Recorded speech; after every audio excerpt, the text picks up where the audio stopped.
Howdy ladies and gentlemen, welcome back to another video. Bro, we're switching it up today. We're going into the missing colony of Roanoke. I actually want to check this out. And I got maybe just 2 videos for today, but we're going to hop into this real quick. This is by Armoured Skeptic, so shout out to Armoured Skeptic. If you want me to take down my video, I don't mind. Hopefully I have a lot of input. Maybe it's a lot of listening, but fuck it, let's go. Let's hop right in. Oh, that's loud. And we're on the road to 500,000. So yeah, so sending out a lot of love. Subscribe if you enjoy. And yeah, let's go. 1587, Governor John White led a group of men, women, and children. I don't know if you guys mind this. I watch my videos a bit faster. So if that bothers you, I'm gonna go like 1.5.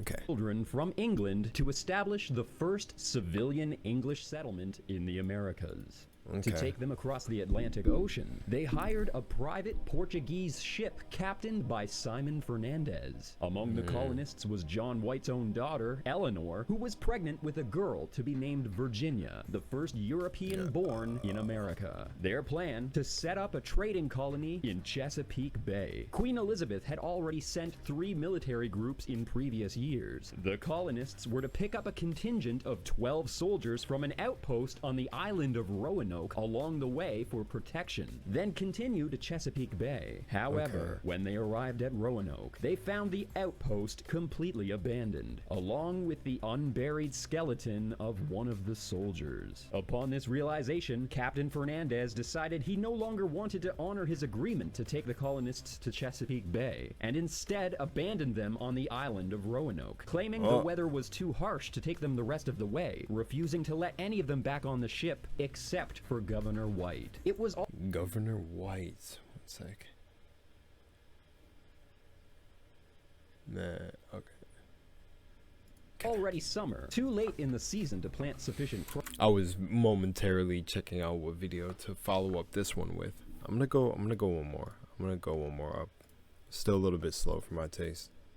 The colonists had very little food to survive, but Governor John White promised to return in a few months' time with supplies. He secretly instructed them that if they had to leave, they were to take refuge with the Croatoan natives, carving the word Croatoa into a tree as a sign. And if they had to leave, So this was the Croatoa. Okay. under duress, they were to carve a Maltese cross as well. Before arrangements to resupply could be made, England entered a war with Spain, and Queen Elizabeth recalled all naval vessels for the war effort. It wasn't until 3 years later, in 1590, that Governor John White could return to check on his daughter, calling in a favor from his friend, privateer Captain Spicer. When approaching the island, they saw black smoke coming from both Croatoa and Roanoke, a signal used by the Croatoan natives as an invitation to trade. Assuming this was a sign the colonists were still alive, John White pressed towards the island. However, a terrible storm descended upon the ship, causing 7 sailors to drown, including Captain Spicer. The crew, seeing this as a bad omen, wanted to return home, but John White insisted, convincing a small party to accompany him to the island. They eventually arrived to Roanoke at dusk. Instead of immediately landing, they decided to sail around the island, calling out to the colonists, playing English music, but never heard a response. So they waited until morning to walk ashore. When they finally made their way to the settlement, they found it completely abandoned. The buildings had all been dismantled as if they were preparing to move to a new location, but the site was littered with all of their supplies. Every chest and container was dug up and opened, with their contents spread everywhere. There was clothing, maps, tin, lead, iron, armor, all of them.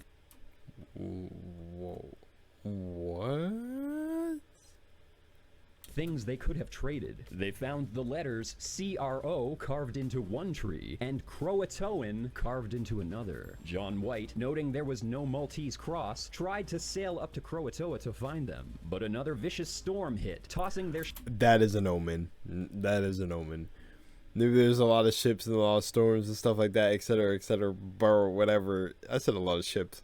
Nah, that's an omen. What the fuck? shipped 24 miles out to sea, forcing Heck them to no. forfeit all but one of their anchors. Their ship, weighed down by Spanish loot, and their crew, exhausted from months of pillaging, refused to press their luck any further. Defeated, John White convinced himself that his daughter and granddaughter survived, integrating into the Croatoan culture, but would never know the truth, passing away only 3 years later. The Damn. colonists were never seen again. Recently, there's been a resurgence in the interest in the Roanoke colony. I've noticed quite a few articles pop up, and a lot of them are based on a new book that was just published, The Lost Colony and Hatteras Island. We read this book in preparation for this video, and it includes quite a few new details, including first-hand accounts from Governor John White and the Spanish that put a new light on events. The way that John White describes the story leads me to believe that there was probably some kind of a cover-up. It reads almost like Homer's Odyssey, with ships being blown wildly out to sea, massive storms killing captains, and massive fires burning on ghost islands. I believe that John White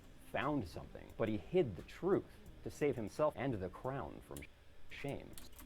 Yeah. Massive storms killing captains specifically. It's a little bit weird. And then fires burning on what seemed like literally ghost islands. I know I'm repeating exactly what he just said, but that is really, really strange. I have to kind of just let him continue to talk before I have any input. I'm kind of confused. What would they be covering up, though? It just kind of seems like a normal... Like, I need more... Well, yeah, I'm going to get more, but I need a little bit more from the story to understand what exactly he'd be trying to cover up. Because that's really strange. Like, cover up, like, a mass murder, I would assume. Because, you know, murder was all the rave back then. Just discovering new land or, you know, ancient people who kind of, like, this is their land they settled on and then killing them. So, what would he be trying to cover up for the queen? So what really happened to the lost colony of Roanoke? I guess we're going to figure it out. I think that they turned into zombies. Is that actually a theory? Oh, that was the Mothman thing.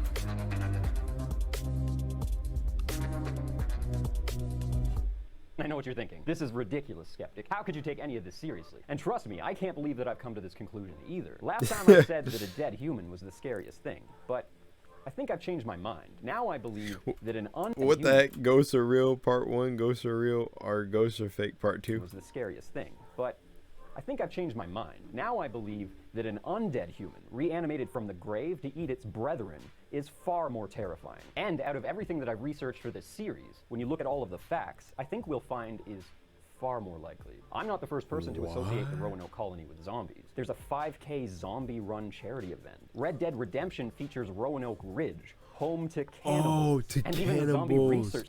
Yeah. Oh, snap. I know about that. That's insane. That had to do with this, and that's why they were cannibals? I just connected that. That's insane. Society lists the Roanoke mystery as a possible zombie plague, and it's quite easy to associate the disappearance of a large group of people with cannibalism. We have several examples of this in history. Just off the top of my head, I'm thinking the Jamestown colony, I'm thinking the Donner Party, I'm thinking about that airplane crash in the mountains with the hockey team. All of these The hockey team one sounds familiar, and the Jamestown one, but I don't know the other scenarios ones. have the same themes in common. Starvation, Starvation. desperation, Wendigos. isolation, Wendigo. and the cold. Wendigos. They're Wendigos. The missing colony of Roanoke was killed by Wendigos. Come on. He said isolation, hunger, or well, yeah, starvation. Oh, come on, it's Wendigos, When John White's bro. colonists arrived at Roanoke, they would have known it was too late in the season to grow enough crops to sustain them through the winter. So by the True. time Simon Fernando's ship abandoned them there, underprepared and under-resourced, Oh, it's quite they'd have to possible that resort they, to too, were cannibals. looking down the barrel of a Cannibalism. very desperate, hungry, isolated winter. This reminds me of the one ship story that I actually watched by Wendigoon with that ship where they were trying to make it past like an ice shelf, and it seemed like the crew resorted to cannibalism too. Pop culture makes it quite easy for us to visualize people degenerating into a zombie-like creature. True. People pushed to this state of desperation can break, Yeah. changing them forever, turning Yeah. them into a shadow of the person they used to be, Yeah. severing their connection from Yeah. Today, zombies serve as a metaphor for consumerism. Zombies are a warning Yeah. against selfishness and greed. Yeah. That's why Dawn of the Dead took place in a mall. We all know the description. Oh, that was so cleanly did. Oh, here's a picture of a Wendigo. I'm pretty sure this is the one from Until Dawn. That's exactly what I'm thinking it is. This has to do with my people. Haha, I'm just joking. But Native Americans, tribes. the Wendigo is the most popular story, and for some reason the Wendigo story is actually gaining a lot of heat now, or traction. Which and then what he just said about the whole, was it what is it? What was it? Was it Dawn of the Dead? Oh, I feel so slow. But how it took place in a mall, I did not even connect that, bruh.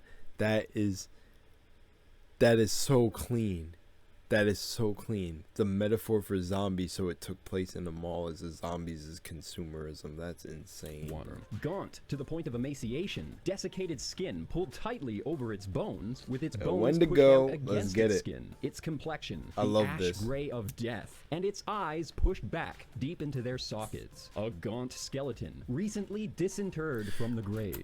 Do you think that SCP, if you guys know about SCPs, do you think SCP-096 is inspired by a Wendigo or Wendigo's description? I said Wendigoon's description because look at this image. That looks very SCP-096-ish. What lips it has are tattered and bloody, unclean and suffering from suppuration of the flesh, giving off a strange and eerie odor of decay and decomposition, of death and corruption. Except that wasn't the description of a modern zombie that I just read to you. That was a direct quote from native Ontario scholar Basil H. Johnston, giving the description of a Wendigo. The Yes, Sacataway sir. That lived near Roanoke. I told spoke you. languages that belong to the same family of languages that the Ontario natives speak, called Algonquin. I think it's reasonable to assume that the Secatan and Croatoan would have had a similar belief structure about what happens to a large group of people when they're affected by the spirit of a Wendigo. Their tradition of sharing food with neighbors is partially connected to this belief of fighting off this evil spirit. Many natives believed that if their tribe was afflicted by selfishness and greed,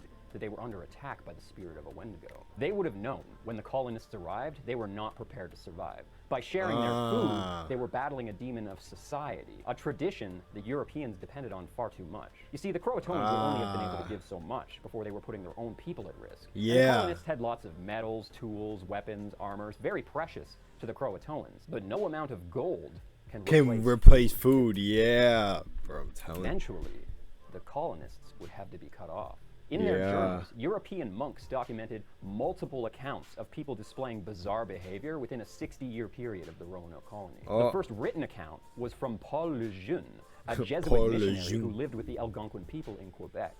He wrote, "The devilish woman added that the Wendigo had eaten some Atamatagukan. These are the tribes that live in the river that is called Trois-Rivières, and he would Trois-Rivières. eat a great many more of them if he were not called elsewhere. But that Atkin werewolf would come in his place to devour them." The Atkin werewolf? Bro, they love their dramatics, but come on, there has to be a reason this is written this way. This story is getting, let me just make sure too. It's getting traction now. Oh no, okay, it was a year ago, so it was on the rise a year ago. But I see what I'm saying? Come on, some myths, some legends, why are they drawn? They gotta be rooted in some reality, Even man. up to the multiple accounts. We're not gonna deny those accounts. French fort that he would slaughter the French werewolf. themselves. And in 1661, the Jesuit Relations reported, "Those poor men were seized with an ailment unknown to us, but not very unusual among the people we were seeking. They are afflicted with neither lunacy, hypochondria, nor frenzy, but a combination of all of these species of disease, which affects their imaginations." Bro, this is the creepiest picture ever. And especially what he's saying about the thing that, like, it affects their imagination. So if they believe that they're unstoppable and need meat to eat and whatever and evil entities get within them, then I think you're not stopping that. It's going to turn into a situation like Split. If you ever seen the movie Split, they're just going to turn into the beast. And causes them a more than canine hunger. This makes them so ravenous for human flesh that they pounce upon women, children, and even upon men, like veritable werewolves, and devour them voraciously without being able to appease or glut their appetite, ever seeking fresh prey, and the more greedily, the more they eat. That's this a ailment creepy attacked picture. our deputies, and as death is the sole remedy among those simple people for checking such acts of murder, they were slain in order to stay the course of their madness. just like our modern understanding of zombies, the only way to stop a Wendigo is through death. Being the fourth attempt to settle Roanoke, the Secatan people would have had reason to believe that the colonists would turn desperate from hunger. The chief of the Secatan tribe sent a band of warriors to scout and ambush the soldiers of Roanoke. They returned to the chief, telling him that they killed them with arrows. And when it was later revealed that the colonists were alive, the Secotan believed that they were supernatural, that they had risen from the dead, seeping out the life force from healthy natives to sustain themselves. Then consider the disappearance of the 12 soldiers left on the island of Roanoke a year before. The colonists only found one skeleton, but the official account says that there were 2 soldiers killed, and the rest fled on a boat. So what happened to the other bodies? Could it be possible that these soldiers were the first to turn to Wendigos? And when the colonists arrived with John White, a settler named Howe was crabbing alone on the beach. He was killed with 15 arrows in an ambush. Damn. And later had his head smashed, similar to the type of skull desecration practiced in Europe when somebody was accused of being a vampire. Oh, being a Cultures around the world did vampire. this, almost as if the Secotan were already aware. of We're some sort already of evil aware. existing on the island. Wow, that's crazy. So they just took the evidence of things being done in a very like double tap a zombie if it's dead ritualistic manner. That's clean. Okay, it's not clean. Okay, it's clean. Well, okay, you know what? You know what I'm saying. Island. Something that really stuck out to me was in Governor John White's report. He No, you know what? Fuck it. It's clean. said that his personal suit of armor had been dug up and left out in the elements to rust. This would have been precious to pirates, the Spanish, and the natives. The fire burning on the island of Roanoke, surrounded by footprints, shows that the Secotan likely had a presence there. And history tells us that they revered metals like tin and copper. They would use them to fashion chest plates, armor, and ornaments to show status. So surely this commodity would have been looted. Oh, but they didn't loot it. They let the well, okay, I don't know if they maybe they thought that bringing the armor with them would have like it's sort of the belief of the Egyptians and why the Egyptians mummified people so the soul couldn't find its way back to the body and try to like return. So maybe the surfacing the armor and letting the armor rust was so that they didn't come back from the dead and put the armor on, possibly, and so they let it rust, or possibly that they didn't take the armor with them, so they had basically like an old-fashioned tracking device on them because the spirit's like connected to like its material possession, so it chases them if they take the armor. And then another thing I was thinking about is the fire is, I remember from Until Dawn, because I don't know the actual myth of the Wendigo that much, or I don't remember looking up too much into it, but man, it's all the rave, was the guy came at them with flamethrowers, so burning the bodies. It doesn't make any sense Possibly. that they were left behind to rust. So who dug them up? The Algonquin believed that fires are the biggest enemy of the Wendigo. By keeping a large fire burning, they would ward off attacks. Was the fire lit on Roanoke to keep the Wendigo at bay? Probably. Was it to keep the colonists from returning? Then there's the drowning deaths of the 7 sailors, including Captain Spicer, who was Governor John White's friend. That almost seems like a cover-up. What if they were actually victims of the zombie colonists? The colonists came to Roanoke assuming that they were going to get rich, hunting pelts, trading precious metals and tools. A lot of people don't realize that it was a private enterprise. They were there to make money for themselves, not for the queen. They wouldn't have been given any training on how to survive the elements, how to build camps, even what kind of wild plants were safe to eat. They probably didn't even have an understanding of what the cold of winter would be like, and the painful hunger that it brings. It's quite likely that they were desperate and starving, and in no condition to trade. Definitely not to share. It's likely they would have been begging for handouts from the local natives.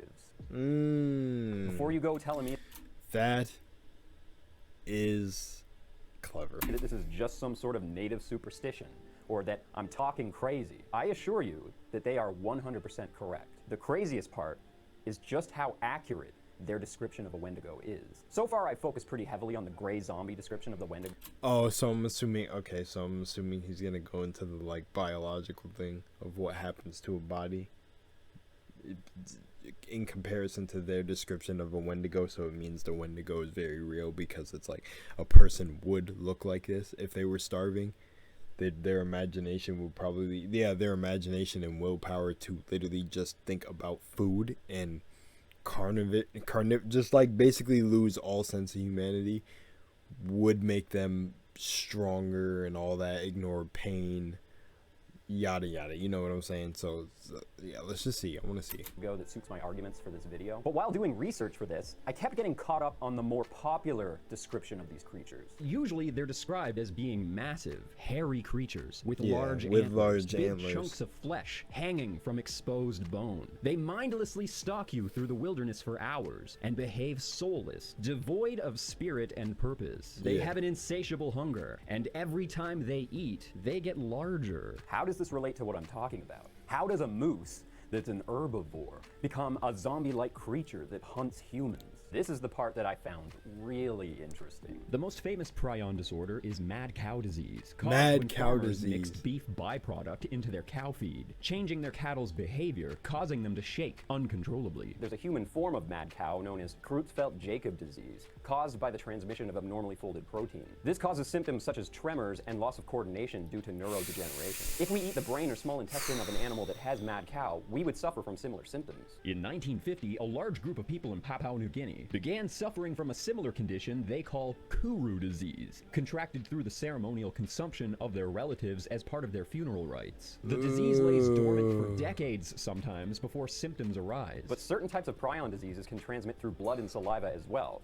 meaning if an infected animal bit you and its saliva entered your system, you could get it then too. An instinctive practice of North American grazing animals like horses, deer, moose is to eat the feces of other grazing animals if they're lacking in nutrients or vitamins. These animals will also cannibalize parts of their own dead for nutrients in times when food is scarce. It doesn't happen that often, but it has been seen in nature. There's also a condition known as chronic wasting disease that has been observed in deer. Oh, Animals yeah, suffering where from they this have just- milky gray eyes. Yeah, where they just are like zombies walking. They're like zombie deer. Oh, Is shoot. rotting flesh, and the colloquial term for this condition, zombie deer. Global warming and climate change are contributing to this condition in modernity. The colonists arrived in Roanoke at the end of a mini ice age, a weather event that could have triggered the same behavior in 1587. The island of Roanoke was rich with deer. It's likely the settlers ate exclusively deer meat for their first winter. And just like mad cow, though it hasn't been seen yet, there's a possibility this condition can transmit zoonotically to humans. In fact, the Wildlife Commission is warning that this condition is likely to transmit to humans. Likely, as in, expect it to happen. And just because it's 2020 and I love being the harbinger of bad news, there seems to be a new zombie deer outbreak taking hold right now. So back to Wendigos. Oh my gosh, that's wonderful. Well, to all of you watching who wants to pair up and make a zombie community and not have it fail like The Walking Dead, I think no, maybe not. Maybe I'm wrong. Like Yeah, moose. I'm not even gonna Moose say it. already Fuck basically it. act like a Wendigo, obsessively stalking people through the wilderness. He chased me through the forest a good 300-400 yards. I couldn't do it anymore, so I scurried up the tree. I held onto there's about 10 feet up, and this 1,500 pounds of raging bull moose started breaking branches, grunting, stomping, snorting, knocking small trees down. He was around there, circling around. I hit the ground. I ran again. As soon as I started running in the bush again, bam, he was right on me again. He was following me through the bush. Well, this disease can Hell also affect no. moose. This is where natives get their image of the rotting moose-like monster. I was gonna say that earlier. That must be where they get the image, or at least something with antlers. Yeah. Okay, that's what I thought. Monsters, stalking them through the Connected wilderness, that. tormenting their settlements and villages. The only thing that can deter them is fire, because in this state, animals suffering from this condition only understand the world through their most base instincts. Oh, and they so still sight know that fire is bad. bad, By this yeah. point, that's all they understand. The natives of America tried to save the settlers from themselves. They tried to stop the colonists from becoming Wendigos. And I really thought he was gonna go into like how the body looked of the group of soldiers if they, if they were starving and yada yada. But then he went into the whole completely other thing, which is the low key. My mind was going to the most creative of places. I was, don't tell me these soldiers were like cutting the heads off of these. Like that's what I first thought before it was like the moose can suffer from the same disease, was that they're cutting the heads off and then like wearing them. in the spirit of Thanksgiving, I feel it's important that we reflect on the lessons from the past, to acknowledge our own failures, and try to learn from our mistakes. The Croatoan tried to teach us to take care of each other. They tried to show us the virtues of altruism, sharing, and giving. The celebration of Thanksgiving somewhat acknowledges the goodwill of the First Nations people, but seems to ignore the irony of the outcome. I think we need to stop seeing people's kindness as a weakness, and stop feeling entitled to the sacrifices of others. Happy Thanksgiving. Thank you for watching. Stay tuned for part 2. Make sure to hit subscribe and the notification bell now. And if you guys want to check out my second channel, I do a follow-up to every single video in this series where I respond to some of my favorite comments. I like how you spit that. That was pretty cool. Missing 411 is that forest one, I think. That was good. So then now the next one is follow the truth of the Roanoke, the great cover-up. Okay. Cool, I'm going to do that one next. Not today, but I'm going to do it next. Mystery, Babylon, the New World Order, history is a lie. Oh, so Armoured Skeptic is like Awaken with JP. I like his name, man. Armoured Skeptic, man. There's always this thing about knights and being a knight. I'd be feeling like a knight. Sir Lunar was lost. Anyways, much love and Moonlight. This was dope. If you enjoyed, post your comments down below what you think. I'm going to go with that. I like the whole Wendigo theory. And not even the whole zombie thing. But I suppose Wendigos are pretty close. But I'm going with the whole Wendigo theory. But what he said made really sense there about the animals. That's interesting. But then there's like certain things that are just so weird about the story. Cool. Someone said, I don't know. Someone tries talking to me about real zombies. Go away. Greg makes 20-minute videos about real zombies. Oh, go on. Alright, I'm out of here. Peace. Much love and Moonlight. See you in the next one.